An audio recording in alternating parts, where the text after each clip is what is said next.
Hey guys, welcome back to my channel. Stephanie Marthinus-Hans here, and we are back with a budget video, namely the April budget video. And I was contemplating whether to do this video or not because there's a lot going on with this coronavirus pandemic. Businesses in South Africa, not only South Africa, around the world, are closing at such a rapid speed. I don't think anyone anticipated this. It knocked everyone off their feet. Industries are closing, business owners are scrambling to try and salvage what they can of their business, and it's a scary thing because you and I can either lose our jobs. And so that obviously made me really look at my budget. Obviously I'm still trying to get out of debt, but at the same time I'm like, I need to pump in as much money as I can into my savings because shit hits the fan. That's it. Like, gotten out and really look at a lot of stuff. Also, I have my Excel spreadsheet at the bottom. I know a lot of you guys wanted the Excel spreadsheet.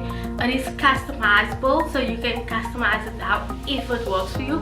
This is how it works for me. I want to talk about some of the highs and lows of March because I feel like it's very important to tell you guys that so that you guys have an understanding of how it went. March was a very interesting month. I totally forgotten that I got to go in for a second respray. It was just having to pay someone to drop us to and from home. I had to pay Uber because I had to go to work. We also had to pay 250 rand for like a rust buster for the car. All the transport stuff I taken out of our fuel budget, and the rust buster came out of my emergency fund. So in my March budget, I explained to you that Courtney had a phone contract and we were full on aware that we had to pay a pro rata. I was quite aware of it was in the budget, but then I took additional money off.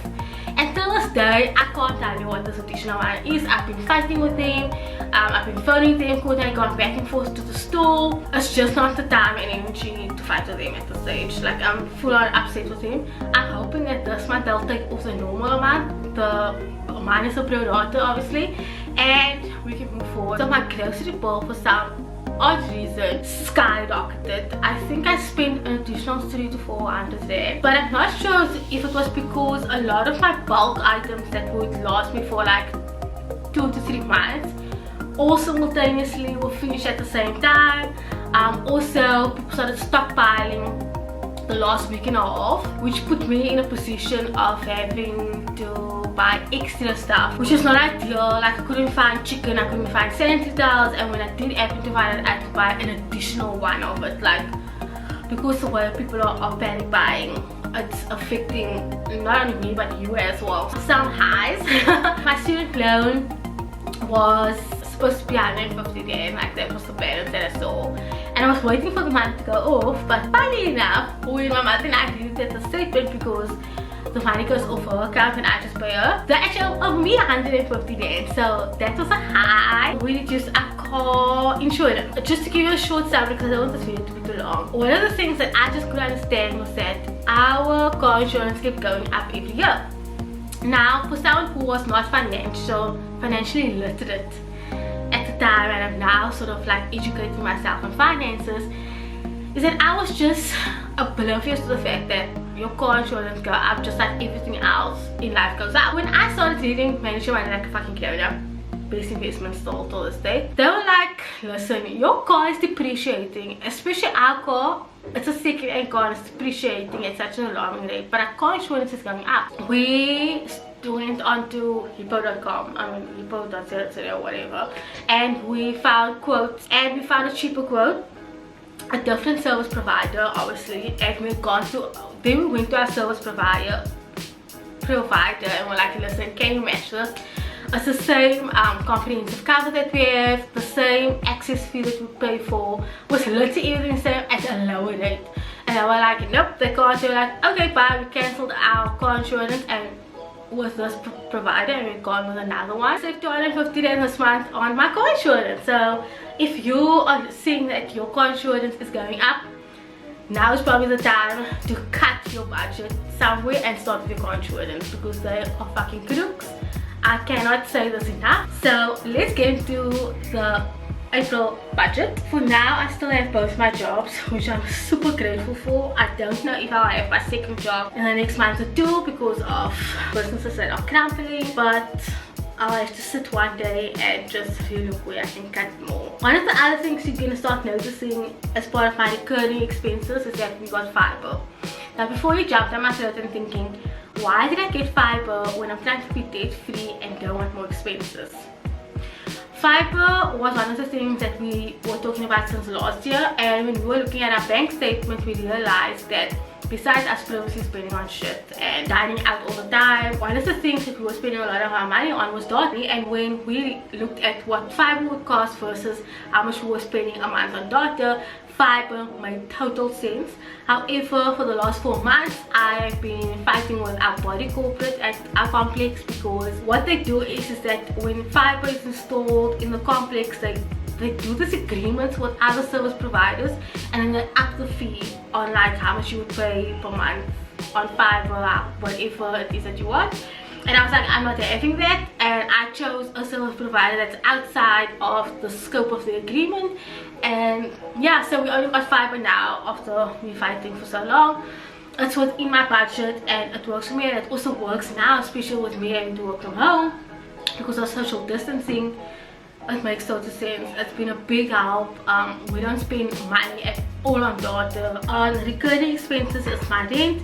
My grocery bill I am reducing by another 500. I know this is crazy as shit, but I'm at home, and secondly we're gonna have to start cutting somewhere, because like I said, I might not have a job and a second income coming in. So I'll have to cut it and see if we can work with it. Fuel I'm cutting by another 500 rand because I'm not going to work. I'm at home, I'm not going anywhere. My husband still works, and before you jump down my throat, he works in retail, he has to be at work. Water, electricity, both coordinates phone contracts. My phone contract is actually ending in May, so I'm really excited to have that 650 rand back. Fiber is on here obviously, but they double charged me this month. That's just the policy and I have to deal with it. So it's the first payment, so it's a double payment. Car insurance, personal care, I'm cutting by 50 rand, and then Courtney's here. Then on policies, it's the same old, both Courtney and I's 2-in-1 savings and my retirement annuity. I'm looking to up my retirement annuity, but at first, not only up my retirement annuity, but I'm also looking to change my retirement with a different provider. But I need to see how my second job plays out in the next few months before I can do that. In terms of debt, it's still my credit card, my car loan, and SARS. I am keeping those amounts as is. And then for savings, emergency fund, I'm going to try my utmost best to pump in as much money as I can into my emergency fund, just because of what is going on. Subscriptions, still my Apple subscription, U-count, and both Courtney and I's bank charges. So in terms of extra things that needs to be on this budget, our car license is expiring, and Courtney needs to make sure that doesn't place it before the 1st of April, because in the Western Cape they are upping the car license fee, which is a shit one, especially with what we're going through. So anyway, I'm making professional for that. And then Courtney and I both have an allowance. I am actually taking away my allowance because I am going to be at home. I don't need anything. One thing that I was thinking of maybe using my allowance for is supporting a small business. I was thinking, instead of me using my allowance on things that I would generally like buy, like a dress or something, I am going to use it to support a local business. And the same as Courtney, I know you said he wanted a crew neck that was like 100 rand, so that's fine, it comes from that, and then I'll use his extra money to support a small business. Like, that's what I'm going to do. And then the extra thing that I would need to put in is our car needs to be serviced next month, so I am putting 1,000 rand aside for now, and then additional money next month, so that you could cover whatever the car service is going to be. And then I'm sitting with an additional 1,200 rand after I've cut all those other shit. What I'm going to do is pump an extra 600 rand to my emergency fund. I've got 599 left. Let's just see what I can do here. Actually, you know what? I'm going to put an additional 200 rand to my stores. Let me do that. 399. Okay, let's put, you know what, I'll put it in emergency fund. I'll put all of it in emergency fund. So let me say 18. Okay, so I've got 99 rand left. I've got like 99 cents. That's what I have left. I just need to prepare myself for the worst. I have to be realistic about it. You know, don't panic if you're in a situation. Just like really look at your budget, see where you can cut a lot of your unnecessary things. Like I cut my grocery budget, I cut my fuel budget, I really looked at my car insurance. So if you need to really look at your policies and try and save 200-300 rand here and there, it makes a big difference. If you have any questions for me, anything that you want me to look into, let me know in the comment section below. Let me know what I you do your budget. Like after looking at my Excel spreadsheet, tell me maybe I'm doing this wrong or that wrong, or you would suggest something else. Let's keep supporting one another. Let's help each other out. I think it's really important in this time of need to be supporting one another, whether it be big or small. And yeah, I hope you guys really enjoyed this video. Oh yes, and talking about books, I am not even done with Rich Man Poor Dad. I still have a bit more to go, but it's an awesome book. Honestly, I'm definitely going to purchase one for myself. I hope you guys enjoyed this video, and let's chat next month when we talk about our May budget. Bye guys.